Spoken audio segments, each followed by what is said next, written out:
All right, let's start with a quick association game. I'll name a country, and you just think about what comes to mind. Ready? Okay, so the USA. You're probably thinking iPhone, Google, Hollywood, maybe even just the power of the US dollar itself. A whole list of brands and ideas that have shaped the world. And China? Today, it's everything from electric cars to TikTok. But also, you've got that classic phrase, made in China, which is stamped on, well, probably half the things in the room with you right now. Okay, last one. Indonesia. For most people, I'm guessing the answer is really just one thing, a single, very specific image. Yup, Bali, a paradise island, the dream vacation. But you know what? That one beautiful image completely hides the incredible story of an unseen global giant. So let's dive into that. The first thing you need to grasp is the sheer scale of Indonesia. It's something that's almost impossible to understand just by glancing at a world map. And this right here is pretty astonishing. It takes nearly as long to fly across Indonesia as it does to fly across all of Russia. Think about that for a second. We're talking about a domestic flight that's comparable to crossing the biggest country on Earth. If you were to stretch it out along the equator, the country is over 5,000 kilometers from end to end. That's actually wider than a continental United States. So this isn't just a handful of islands. It's a continent-sized nation spread across the ocean. And its location is everything. I mean, up to half of all the world's shipping trade has to pass through its waters. It's the critical pivot point between the Pacific and the Indian Oceans. You could say it's the axis the entire global economy spins on. So, okay, we've got this massive, strategically vital nation. But what's really fascinating and kind of crazy is that Indonesia's greatest blessing is also its most terrifying curse. You see, the whole country sits smack dab on the Pacific Ring of Fire. This is basically the planet's most violent neighborhood. It's home to most of the world's volcanoes, and it gets shaken by 90% of all earthquakes. You are literally living on a powder keg. So you'd think people would avoid all that danger, right? But the total opposite is true. Look at the huge, stable island of Borneo. It has about 21 million people. Now compare that to the smaller, much more explosive island of Java, which is home to over 140 million people. Why? Well, because all that dangerous volcanic ash makes the land incredibly fertile. It's like a natural supercharger for the soil.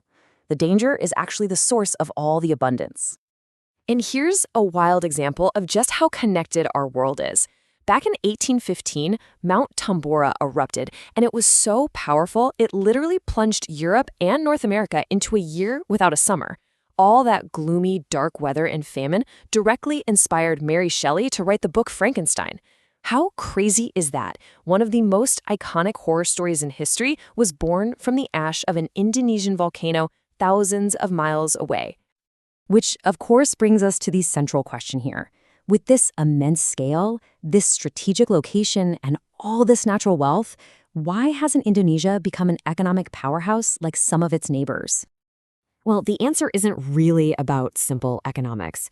It's actually hidden in a pretty brutal and often forgotten chapter of the Cold War. So in the mid-60s, the Cold War arrived in Indonesia in a really violent way. A military coup, which had U.S. backing, came to power and launched a political purge that pretty much wiped out the country's massive communist party. This event didn't just change the government, it violently rewired the entire nation's economic future, basically throwing the doors wide open for foreign companies to come in and access its resources. And you don't even have to guess why. As this declassified document from that time shows, the very, very compelling reason to get involved was startlingly simple. Control those resources before the other side could. Okay, so let's fast forward and see how that history is still shaping Indonesia's struggles today. It's created what you could call a true paradox of potential. Just look at these numbers. It's kind of stunning. Back in the 1950s, the average person in Indonesia was actually wealthier than the average person in South Korea or China. But then, as its neighbors launched into these economic miracles, Indonesia's growth just lagged far behind. The country's population has exploded. It's 4 times bigger now. But it's failed to turn that sheer quantity of people into quality economic output. It's like having all that human potential, but never giving them the right tools to build something great. And here's a big reason why. For a long time, progress has been held back by a system of what's called clan capitalism. Basically, a small group of elites and their families control the economy through political connections. It stifles real competition and makes it really hard for widespread prosperity to ever take root. And this brings us to Indonesia's greatest strength, which also happens to be maybe its greatest ongoing challenge. The numbers here are just staggering. This isn't one nation so much as it's a mosaic. We're talking over 17,000 islands, more than 700 languages spoken, 1,340 different ethnic groups, and it also happens to be the world's most populous Muslim-majority country. The country's national motto is Bhinneka Tunggal Ika, which means unity in diversity.